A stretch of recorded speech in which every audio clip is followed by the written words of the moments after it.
All right, guys, welcome to the Real Talk Football TV Premier League debate show. Like, comment, subscribe, all of that. Got Tobias, myself, Shaq. All right, Manchester United, Man City, Sunday afternoon? Or is it Sunday evening? You know what? I'm not 100%. Yeah, I think it's Sunday evening. Can Man United beat Man City? Derby, anything can happen. But in reality, it's looking sticky.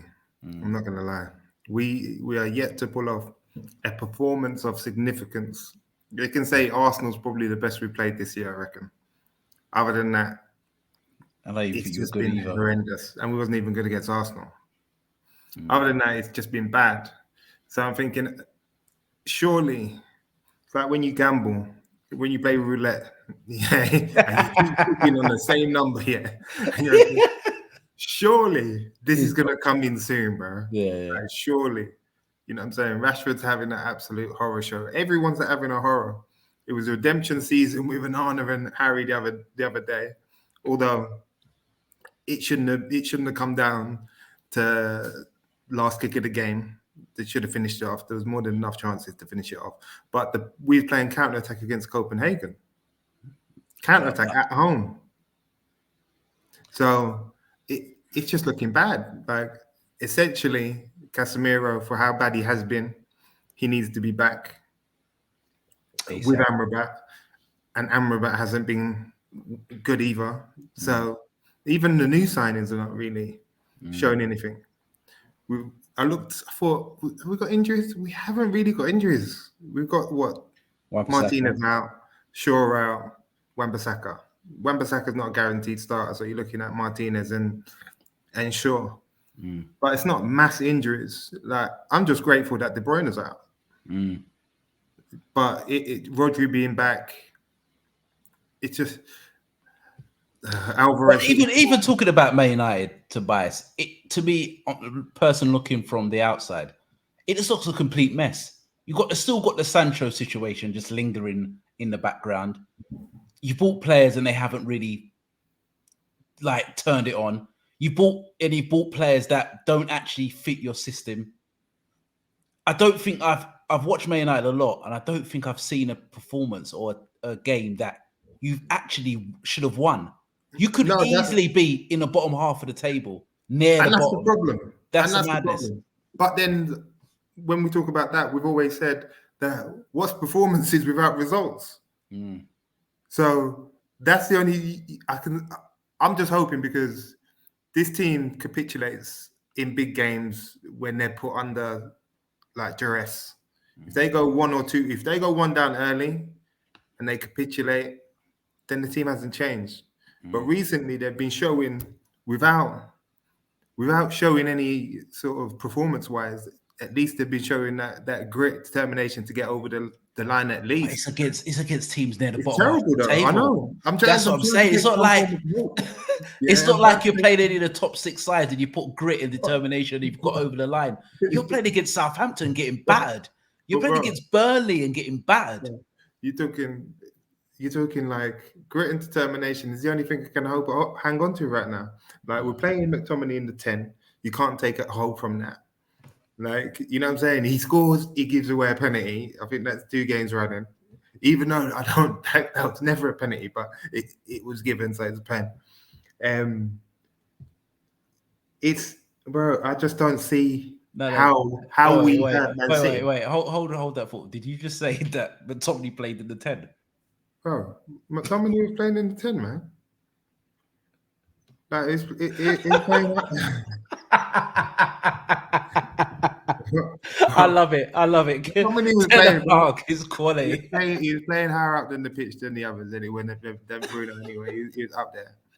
And then obviously first half, but then he changed it second half and dropped him deeper when he took off Amrabat. But as a whole, it's just not looking good. We've still not got a pattern. We spoke about this numerous times. Like, Højlund, I feel sorry for him because he's just doing a graveyard shift and he is all heart and passion. And I'm not saying he won't turn out to be a good player. I believe he will, but I think he will. Right now, he should not be the starter for Man United up front. You Like, think so? he should not be the starter. I think it's everybody else. I don't think it doesn't matter who plays up front. I think if you've got wingers who don't want to cross the ball in or don't want to supply, but I said this some time ago. Yeah, but that's what I'm saying. So it don't matter if you put Martial, whoever, but you have to have. If you've got a number 9, you've got to mix the game up. I don't want to go to Liverpool, but I think Salah's realised as well. If you're going to have someone like a Darwin Núñez up front, you can't just be greedy and cutting inside and shooting all the time. You've got to give him supply. He's a traditional number 9. And I don't think it's him. I think it's your wide players need to do more in the sense of putting the ball in the box for him. But I'm not saying that it's Højlund, though. I'm not saying that it's him. I'm saying that he shouldn't be the one leading the line right now, regardless of whether it's him or not. I'm not saying it's him. I've said many a times that having a number 9 is difficult, United, because all they do is cut in and shoot. When we had Weghorst up there, as much as he is what he is, he's a head on a stick. Didn't cross it once. Anthony's got no interest in. He can't use his right foot, so he's got no interest in crossing. Rashford from last year, and he was on a little bit of a hype. And I said from there, he needs to learn to start passing the ball, because there's other players around that cutting in and shooting just dead. It's percentage, but that's how we play. So that there hasn't been no change in that. I look at Reguilon, bringing in Reguilon. I'm thinking, oh my God, he's going to get terrorized. I'm not feeling Reguilon like that. All right. So if Man United get battered, is Ten Hag under pressure? Because I know this is going to be his third season or second season? Second. All right, second season. You should see some sort. I'm not going over pattern of play, but we should see sort of an idea of what he's trying to do. Personally, I don't think there's an idea. He doesn't know what he actually needs to do to make this team better. I think he's just bringing in players for the sake of bringing in players. Even like, for example, Amrabat. Do you actually need him? I don't know if you actually need him. I don't think we actually. But we've still got the Mount conundrum. It's not Amrabat. It's not Amrabat for 30 million. It's Mount for 60. Where does Mount play? He didn't even get on the pitch against Copenhagen. So where does Mount play? It's not. So the signings have been terrible, especially in this season. Last season was what it was. You sort of accepted what was going to happen, and there was a major reshuffle needed, and he need players that he knew at least. But even down to that, you look at the players that he knew, like the Gravenberches, usually picking up for 30s, steals. Oh, like, mate, he looks like a player. Flipping, I don't know what. That's bad. The McAllister thing, you're picking up. Yeah, McAllister might have picked you anyway. That's probably could have been one of the reasons. But that's either here or there. Was you interested in them? Did you even make that attempt? We still got players on the books that we don't use. We've got the Van der Beek still. Do you know what I mean? What we're going to do when Diallo, Pelestri is still there. Is he good enough for that spot? What's going on with Sancho? There's problems everywhere, and it's been 2 seasons now. He wasn't going to solve all the problems in one season. So I have sympathy, but the problem is what he achieved in his first season has set him up for the second season. So basically you're saying that logic is saying that Man City should wipe the floor with you. They're a better side all over the pitch. They're the best team in England, best team in Europe. It should be a comfortable win. But it's at Old Trafford. And you have got players on their day that can hurt Man City. And you beat them last year. So listing all of that, it still should be a Man City win.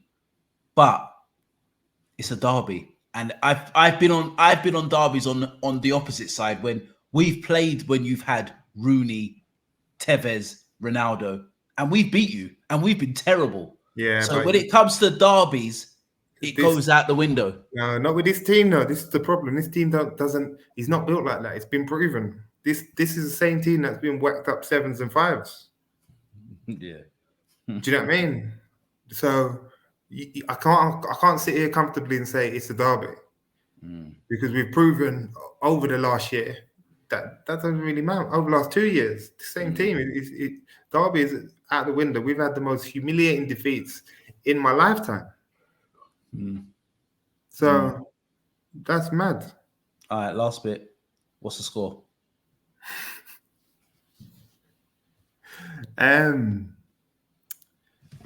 You know, am I going to be honest? Am I going to be totally biased out here? Well, you got to go for it, man. What's the score? Say 2-1 United.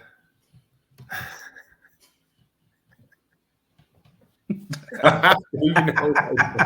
I have to, bro. I can't. Even if it was you, man, I'm not saying it. You know what? Like, yeah, I'm not saying it against you, man. I'm not saying it anyway. I just can't. I can't accept it. I had a draw in my head, but watching the highlights against Copenhagen, I just don't know how Man City don't win this game.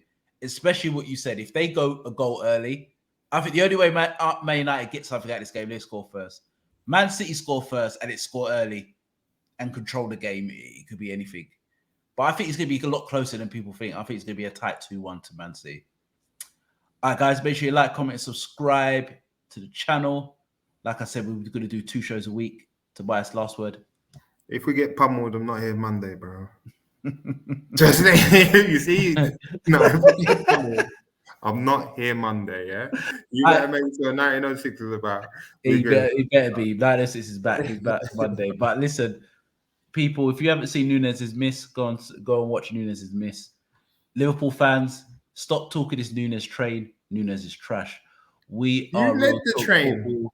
We are Real Talk Football TV, and we are out.